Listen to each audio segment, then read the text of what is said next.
अस्सलामुअलैकुम वरहमतुल्लाहि ताला बरकातहू। दोस्तों, इस वीडियो में देखिए कि किस तरह झमाझम बारिश हो रही है, मूसलाधार बारिश हो रही है, लेकिन ये लाखों का ठाठा मारता हुआ मजमा बारिश में भीग करके किस तरह अपने नेता, अपने लीडर जनाब शेर हिंदुस्तान बैरिस्टर असदुद्दीन ओवैसी साहब की सभा को सुन रहे हैं, उनकी एक एक बातों को सुन रहे हैं, उनके भाषण को सुन रहे हैं। दोस्तों, शेर हिंदुस्तान जनाब बैरिस्टर असदुद्दीन ओवैसी साहब सीमांचल न्याय यात्रा को लेकर के बिहार की सरजमीन पर तशरीफ लाए हैं और ये अमौर विधानसभा है जहां पर शेर हिंदुस्तान जनाब बैरिस्टर असदुद्दीन ओवैसी साहब सभा को संबोधित कर रहे हैं। और ये लाखों का मजमा, ये दीवाने लोग जो बारिश में भीग करके अपने लीडर, अपने नेता बैरिस्टर असदुद्दीन ओवैसी साहब को जो सुन रहे हैं, ये दीवानगी, ये लाखों का करोड़, ये मजमा, ये दीवानापन, ये बारिश में भीग करके भी अपने नेता को सुनना। दोस्तों, पूरे भारत में ऐसा कहीं आपको देखने को नहीं मिलेगा कि अगर बारिश भी हो रही है, तूफान भी हो रहा है,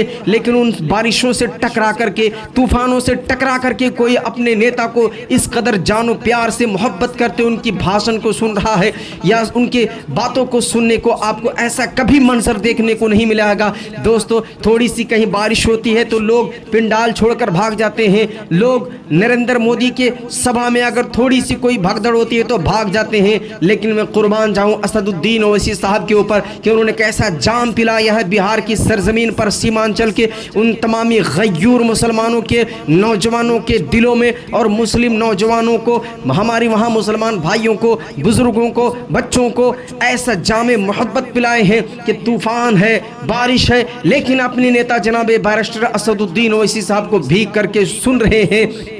और ये मोहब्बत, ये दीवानापन, ये लाखों का मजमा जो छतों पर चढ़ करके, रोडों पर चढ़ करके, पेड़ों पर चढ़ करके, जहां जिसको जगह मिल गई है वहीं पर अपने नेता, अपने लीडर को सुन रहे हैं जनाब शेर हिंदुस्तान बैरिस्टर असदुद्दीन ओवैसी साहब को। ये दीवानापन, ये लाखों का मजमा, ये बारिश में भीग करके अपने नेता को सुनना इस बात की दलील है कि इस बार 2025 बिहार विधानसभा चुनाव में मजलिस-ए-इत्तेहादुल मुस्लिमीन एक नई तारीख रकम करने जा रही है और तेजस्वी यादव और महागठबंधन के लोगों को ये बेबांगे दोहल कह रही है, पुकार पुकार कर कि कान खोलकर सुन लो और अपनी आंखें खोलकर देख लो। तेजस्वी यादव, तुमने जो हमारे नेता जनाब बैरिस्टर असदुद्दीन ओवैसी साहब को गठबंधन में शामिल नहीं करके हम मुसलमानों को जो तकलीफ दी है और हम मुसलमानों को जो सिर्फ वोट लेकर के सत्ता हासिल करना आप चाहते हैं, मेरे बाप दादा ने आपकी गुलामी की, लेकिन अब हम बेदार हो चुके हैं। हम 18% हैं,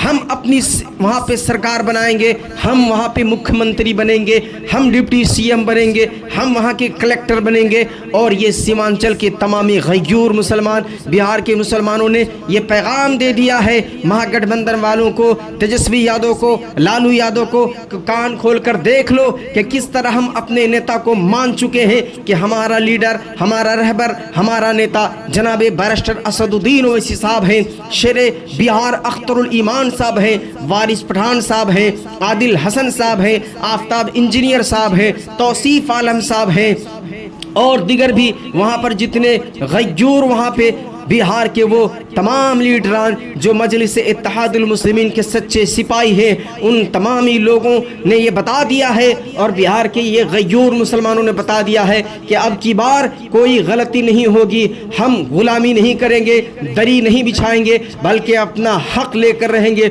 और अपनी सियासी लीडर को वहाँ पे खड़ा करेंगे, अपनी लीडरशिप को वहाँ पर खड़ी करेंगे। दोस्तों, इस वीडियो को ज़्यादा से ज़्यादा शेयर करें और वीडियो के नीचे कमेंट कर दें, एमआईएम जिंदाबाद, असदुद्दीन ओवैसी साहब जिंदाबाद, अख्तरुल ईमान जिंदाबाद। दोस्तों, हमारे चैनल पर नए हैं तो हमारे चैनल को सब्सक्राइब कर ले, वीडियो को लाइक करें, शेयर करें और वीडियो के नीचे कमेंट करना ना भूलें और अपनी मोहब्बतों का, राय का इजहार जरूर करें। दोस्तों, यहाँ से असदुद्दीन ओवैसी साहब की बातों को सुने और इस वीडियो को ज्यादा से ज्यादा शेयर करें। अरे नहीं, अभी शेर बैठा है, शेर देख रहा है और जब शेर हमला करेगा तो रोना नहीं, रोना नहीं कि मम्मी डैडी मेरा बैट और बॉल लेकर भाग गए अख्तरुल ईमान।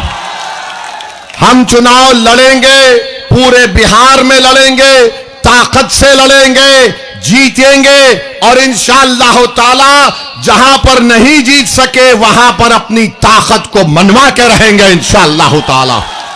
याद रखिए सीमांचल की जनता, कल तक आपके पास कोई विकल्प नहीं था, कल तक आपके पास कोई विकल्प नहीं था, आप हालत मजबूरी में इनका साथ देते थे।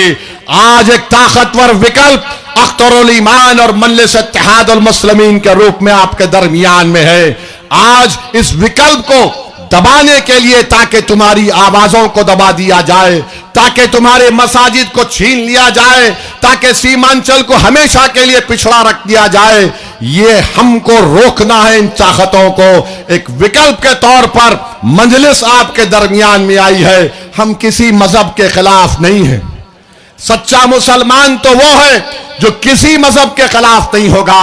हम किसी मजहब के खिलाफ नहीं है। हम यही कह रहे हैं कि इंसाफ करो, हमको इज्जत दो, और हम ये कह रहे हैं कि हमारे मुकद्दर के फैसले हम करेंगे। हम तुम्हारे गुलाम नहीं है। हम बराबरी चाहते हैं, हम हिस्सेदारी चाहते हैं। क्या आप बराबरी चाहते हैं? क्या आप हिस्सेदारी चाहते हैं? तो लगाइए मेरे साथ नारा, सीमांचल जिंदाबाद, सीमांचल जिंदाबाद, जिंदाबाद जिंदाबाद, सीमांचल जिंदाबाद। मेरे अजीज दोस्तों, आइए और मजलिस के उम्मीदवार को कामयाब करिए। इंशाअल्लाह ताला हम अपने बुजुर्गों की कुर्बानी